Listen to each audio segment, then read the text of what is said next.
Vijayawada non stop bus బయలుదేరుతుంది. లోపల టికెట్లో అక్కడ విజయవాడ బస్సు లైన్లో ఉంది. 65-79 టికెట్లు కొట్టేప్పుడు చూపిద్దాం.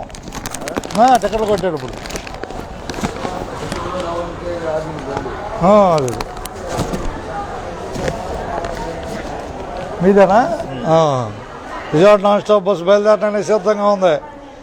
టైం వచ్చేసి 3:29 బస్సులోనే టికెట్లు.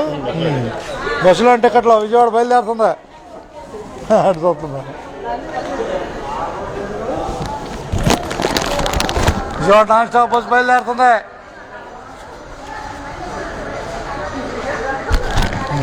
చూపిస్తా. మీరు ఎక్కి తోలేవాళ్ళు మీరు కొట్టేది ఆయన. విజయవాడ నాన్ స్టాప్ టికెట్లు బస్సులోనే.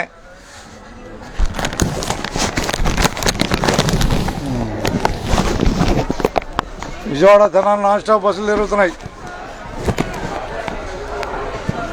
నాన్ స్టాప్ బస్సు బయలుదేరడానికి సిద్ధమవుతుంది. బస్సులోనే టికెట్లో.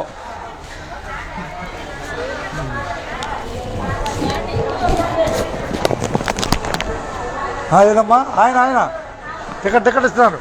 ఏమైనా మనకి విజయవాడ సర్వీసులు తిరుగుతున్నాయని చెబుతున్నా. అర్థమైందా? అదే లేదమ్మా, విజయవాడ తిరుగుతున్నాయా లేదని అనుమానంగా ఉంటుంది కదా, అందుకని ఇప్పుడు రన్నింగ్ టికెట్ బస్సు బయలుదేరని చూపిస్తున్నాను. డ్రైవర్ గారు, కండక్టర్ గారు సూత్రమా ఉందంట అబ్బాయి దగ్గర. ధన్యవాదాలు అబ్బాయి నీకు. గురవారెడ్డి గారు టికెట్లు కొట్టేది కండక్టర్ గారు. నేను సుధాకర్ పర్చూరి కండక్టరు, కెమెరామ్యాన్ నేనే అబ్బాయి. ఓకే, ధన్యవాదాలు అందరికీ. ఎక్కడ లోపల టికెట్లో విజయవాడ నాన్ స్టాప్ టికెట్ లోపల.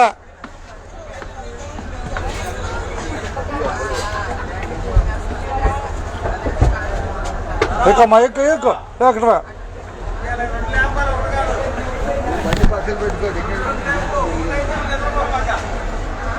అందరూ ధన్యవాదాలు. అందరూ ధన్యవాదాలు అబ్బాయి నీకు కూడా. లైవ్ చూస్తున్నందుకు ధన్యవాదాలు. మనం ఆర్టీసీకి అడ్వర్టైజ్మెంట్ అంతేనా? అది ఉండదండట్టే.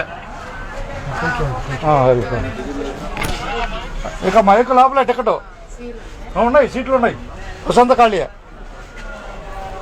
వసంత ఖాళీగానే ఉంది. నాన్ స్టాప్ బస్సు తెనాల్లో బయలుదేరుతుంది.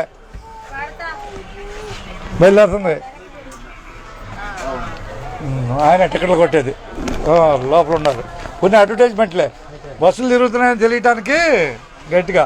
వరద ఆగింది కదా, బస్సులన్నీ తిరుగుతున్నాయని తెలియజేయడానికి పెడుతున్నాను. ఏం లేదు, ఉండదుండట్టే. అంతేనా బాయ్? ఉండదుండట్టేనా? ఓకే, సపోర్ట్ ఉన్నందుకు గొప్ప.